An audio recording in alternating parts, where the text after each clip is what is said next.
Hello everyone, welcome to Sanmarga classes.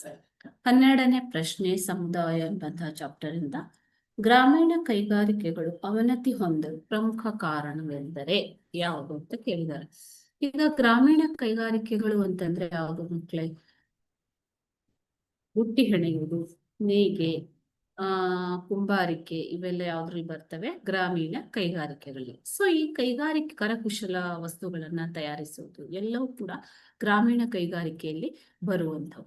ಈ ಗ್ರಾಮೀಣ ಕೈಗಾರಿಕೆಗಳು ಅವನತಿ ಹೊಂದುತ್ತಾ ಇರೋದಕ್ಕೆ ಪ್ರಮುಖವಾದ ಕಾರಣ ಯಾವುದು ಅಂತ ಕೇಳ್ತಾ ಇದ್ದಾರೆ. ಆಪ್ಷನ್ಸ್ ನೋಡೋಣ. ಆಪ್ಷನ್ ಎ ಕೃಷಿಯ ವಿಸ್ತರಣೆ ಆಗಿರುವಂತಹದ್ದ. ಆಪ್ಷನ್ ಬಿ ಕೈಗಾರಿಕೀಕರಣ ಮತ್ತು ನಗರೀಕರಣ. ಆಪ್ಷನ್ ಸಿ ನಗರಗಳಿಗೆ ವಲಸೆ. ಆಪ್ಷನ್ ಡಿ ಜನಸಂಖ್ಯೆಯ ಹೆಚ್ಚಳ. ಸರಿಯಾದ ಉತ್ತರ ಬಂದ್ಬಿಟ್ಟು ಆಪ್ಷನ್ ಬಿ ಕೈಗಾರಿಕೀಕರಣ ಮತ್ತು ನಗರೀಕರಣದಿಂದಾಗಿ ಗ್ರಾಮೀಣ ಕೈಗಾರಿಕೆಗಳು ಅವನತಿ ಹೊಂದುತ್ತಾ ಇವೆ ಅಲ್ವಾ. ಸೊ ಆಪ್ಷನ್ ಬಿ ಕೈಗಾರಿಕೀಕರಣ ಮತ್ತು ನಗರೀಕರಣ ಸರಿಯಾದ ಉತ್ತರ. Thank you.